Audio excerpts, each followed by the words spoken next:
नमस्कार दोस्तों, मैं नीना आपका वेलकम करती हूँ अपने YouTube channel astro guidance channel पर। और आज हम बात करेंगे ग्रहण के बारे में। जैसा कि आप लोग सब जानते ही हैं, आने वाले एक महीने में 3 ग्रहण पड़ने वाले हैं। जी हाँ, एक नहीं, एक साथ 3 ग्रहण। और ये बहुत ही रेयर चांस है। अक्सर हमने देखा है 2 ग्रहण तो आ जाते हैं, लेकिन 3 ग्रहण कभी कभी आते हैं।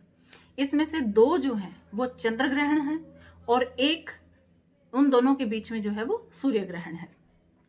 तो आज हम इस वीडियो में बात करेंगे चंद्र ग्रहण के बारे में, क्योंकि वो सबसे पहले है 5 जून 2020 को चंद्र ग्रहण है। ज्येष्ठ मास की पूर्णिमा को वृश्चिक राशि और ज्येष्ठा नक्षत्र में यह ग्रहण होने वाला है। तो अब हम जानते हैं कि किस इंसान पर क्या इसका असर पड़ने वाला है, क्या इसका धार्मिक महत्व है और क्या इसका असर होगा। तो सबसे पहले, क्योंकि ये एक चंद्र ग्रहण है और चंद्रमा जो है वो मन के कारक हैं, तो इसका मानसिक असर जो है वो बहुत ज्यादा होने वाला है। और इसके लिए हमें कुछ विशेष उपाय जो है वो पहले से ही कर लेने चाहिए, ताकि हमारी मानसिक जो दशा है वो ठीक रहे। तो ये जो ग्रहण है इसका टाइमिंग और सूतक काल हम जान लेते हैं पहले ही।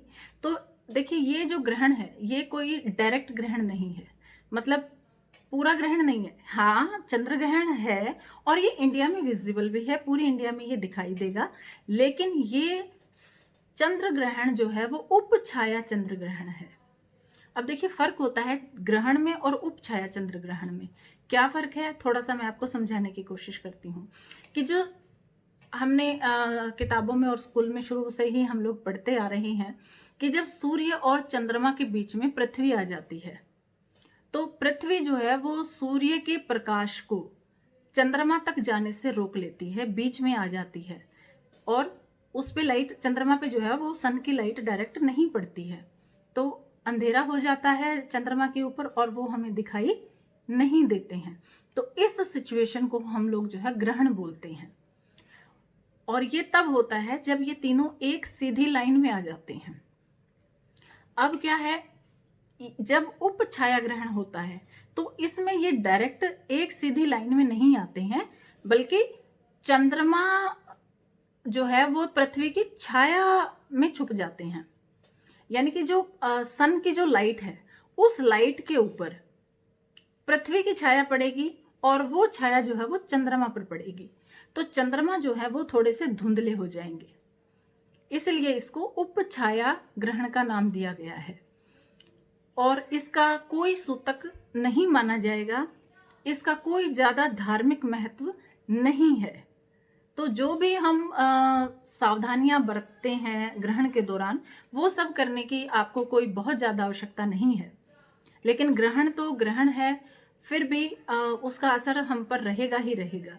तो इसलिए अगर कोई इंसान सावधानी रखना चाहे तो रख सकता है। खास तौर पर और तो कुछ नहीं, लेकिन जो गर्भवती महिलाएं हैं उनसे मैं अनुरोध करूंगी कि वो घर में ही रहें, घर के बाहर ना जाएं, चंद्रमा की रोशनी में ना जाएं।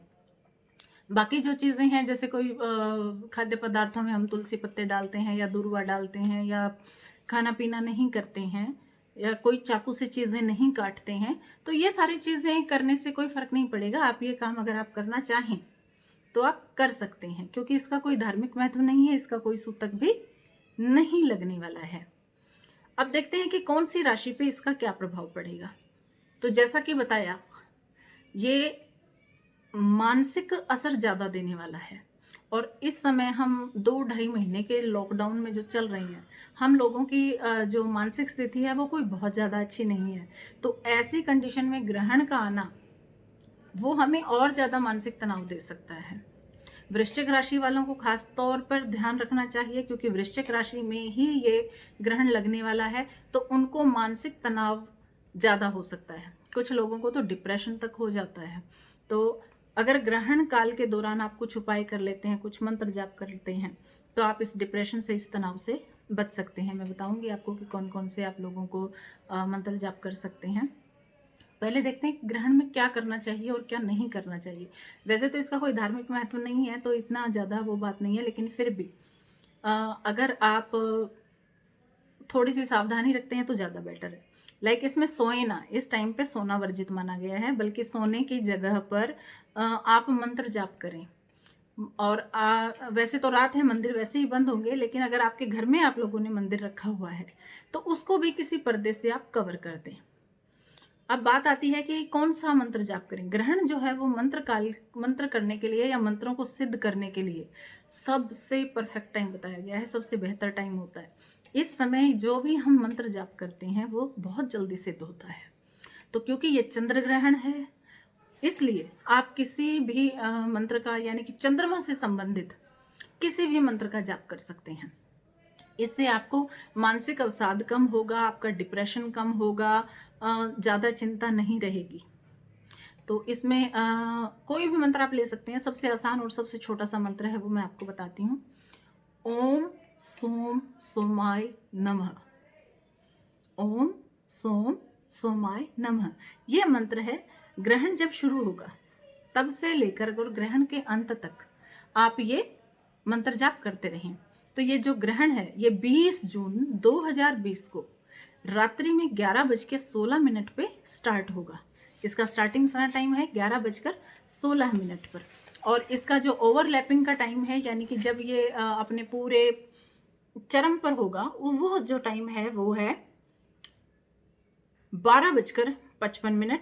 और इसका ग्रहण का जो मोक्ष होगा वो करीब रात को 2:36 है। तो आप लगभग 11 बजे से स्टार्ट करके और रात के 2:30 बजे तक मंत्र जाप कर सकते हैं। और ग्रहण खत्म होने के बाद स्नान अवश्य करें। और प्रातःकाल में किसी भी चीज़ का आप दान कर सकते हैं, मंदिरों में जाके दान कर सकते हैं, किसी नीडी पीपल को आप दान कर सकते हैं। इससे ग्रहण के नकारात्मक प्रभाव जो हैं वो कम हो जाते हैं। तो ये थी चंद्र ग्रहण के बारे में जानकारी। और ऐसा ही एक चंद्र ग्रहण जो है वो जो आएगा 5 जुलाई 2020 को आएगा। और बीच में जो है मैंने बताया था कि एक बहुत ही महत्वपूर्ण और सबसे इम्पोर्टेंट जो चंद्र ग्रहण सूर्य ग्रहण है वो 21 जून को है। उसके क्या प्रभाव पड़ेंगे, क्या कुछ होगा, उसके लिए मैं आप लोगों के लिए एक अलग से नया वीडियो बनाऊंगी, क्योंकि वो बहुत इंपॉर्टेंट है और उसमें बहुत सारी चीज़ों को ये प्रभावित करेगा और हमें सावधानियां रखने की ज़रूरत पड़ेगी। तो till then stay tuned with me. आप मेरा चैनल देखते रहिए, उसको लाइक कीजिए, सब्सक्राइब कीजिए। हो सकता है ये जानकारी आपके लिए इम्पोर्टेंट हो और इसका पालन कीजिए। Thank you so much.